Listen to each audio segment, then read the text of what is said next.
PM show, നിങ്ങൾ ക്യാമ്പസിൽ കാലുകുത്തിക്കില്ല ഗവർണറെ എന്നായിരുന്നു ആദ്യം പറഞ്ഞിരുന്നത്. കാലുകുത്തി, അദ്ദേഹം സെമിനാറിൽ പങ്കെടുത്തു, തിരിച്ചുപോയി.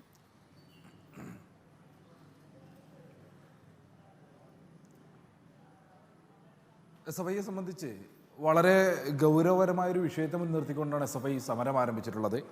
നമുക്കറിയാം, നമ്മുടെയൊക്കെ ക്യാമ്പസുകൾക്കകത്തേക്ക്, സർവകലാശാലകൾക്കകത്തേക്ക് കാവ്യവൽക്കരണ നീക്കവുമായി കഴിഞ്ഞ ദിവസം തന്നെ ചാൻസലർ വ്യക്തമാക്കി, ഞാൻ കാവ്യവൽക്കരിക്കുന്നതിന് വേണ്ടിയിട്ടുള്ള ശ്രമത്തിലാണ്, ഞാൻ കാവ്യവൽക്കരിക്കും എന്ന് അദ്ദേഹം മാധ്യമങ്ങളുടെ മുൻപിൽ ആവർത്തിക്കുന്ന സ്ഥിതിയുണ്ടായി.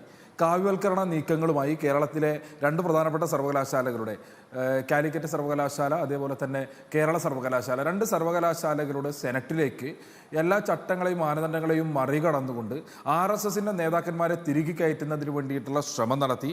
അതുവഴി ഭരണസമിതികളെ പിടിക്കുന്നതിന് വേണ്ടിയും സംഘപരിവാർ അനുകൂലമായിട്ടുള്ള തലച്ചോറുകളെ സൃഷ്ടിച്ചെടുക്കുന്ന ഇടങ്ങളാക്കി കേരളത്തിൻ്റെ സർവകലാശാലകളെ മാറ്റുന്നതിന് വേണ്ടിയുമുള്ള വളരെ വിശാലമായിട്ടുള്ള RSSന്റെ പദ്ധതി നടപ്പിലാക്കുന്നതിന് വേണ്ടി ഇറങ്ങിത്തിരിച്ച ഘട്ടത്തിലാണ് SFI സമരം ആരംഭിച്ചിട്ടുള്ളത്. SFI ഉയർത്തിയിട്ടുള്ളത് രാഷ്ട്രീയ സമരമാണ്. ആ രാഷ്ട്രീയ സമരവുമായി ബന്ധപ്പെട്ട് രാഷ്ട്രീയ മുദ്രാവാക്യങ്ങളാണ് SFI ഈ ദിവസങ്ങളിലൊക്കെ തന്നെ കേരളത്തിലെ പൊതുസമൂഹത്തോട് സംവദിച്ചുകൊണ്ടിരിക്കുന്നത്. കഴിഞ്ഞ മൂന്ന് ദിവസം കാലിക്കറ്റ് സർവകലാശാല കേന്ദ്രീകരിച്ചുകൊണ്ട് ശക്തമായ സമരത്തിന് നേതൃത്വം കൊടുക്കുന്നതിന് വേണ്ടി SFIക്ക് സാധിച്ചു. ഈ ഘട്ടത്തിലും സമരം ഞങ്ങൾ തുടർന്നു പോകുന്ന നിലയാണ് ഉണ്ടാവുക. വരുന്ന ദിവസങ്ങളിലൊക്കെ തന്നെ ശക്തമായ സമരങ്ങൾക്ക് ഞങ്ങൾ നേതൃത്വം കൊടുക്കും. എല്ലാ മാനദണ്ഡങ്ങളും ലംഘിച്ചുകൊണ്ട്